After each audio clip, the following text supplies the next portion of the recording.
Itinuturing ng PNP na hindi ordinaryong pangingidnap ang sinapit ng negosyanteng Chinese at kanyang driver.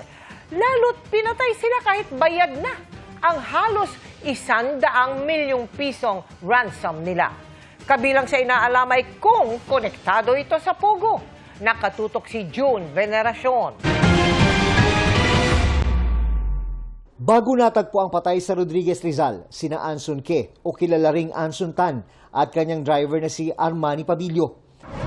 Na-recover muna nitong Martes sa barangay Bahay Toro sa Quezon City ang itim na luxury van na huli nilang sinakyan.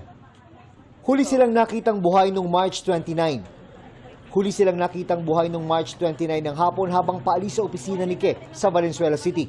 Kinabukasan, March 30 naman, inireport ng pamilya ni Ke sa PNP Anti-Kidnapping Group ang pagkawala nila.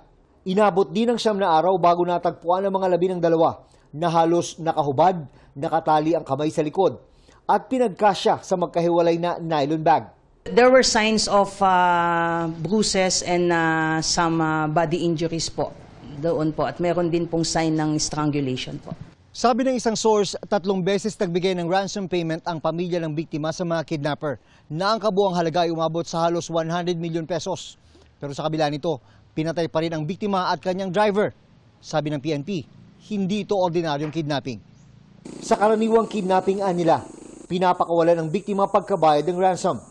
Bagamat nasa produksyon ng bakal o steel industry ang negosyo ni Ke, tinitignan ngayon ang posibilidad na konektado ang pagkidnap sa kanya sa Pogo. Isa po yun sa tinitignan po nating angulo and possible involvement po ng isang grupo behind this incident and previous incidents na involved po sa Pogo-related operation. Bilang bahagi ng investigasyon, binabalikan ng pulisya ang mga CCTV sa Central Luzon, Calabarzon at Metro Manila kung saan pwedeng makita at makilala ang mga suspect. Bumuo na rin ng Special Investigation Task Group ang PNP. Part of the investigation po is the possible involvement po ng ilang mga Filipino citizen with Chinese nationals.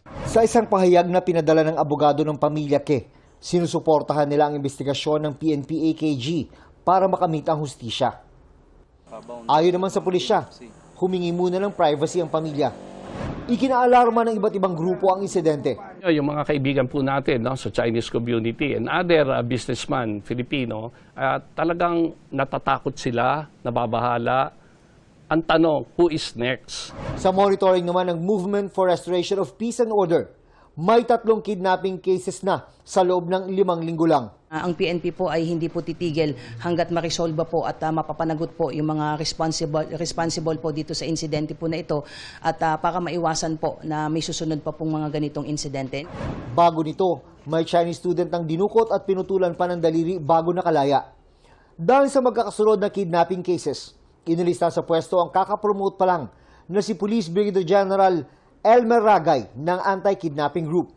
As to the reason, ito lang po ang pinapasabi ni Chief. He is not satisfied with the performance. That's why he was relieved and replaced. Para sa GMA Integrated News, June Veneracion, Nakatutok, 24 Oras.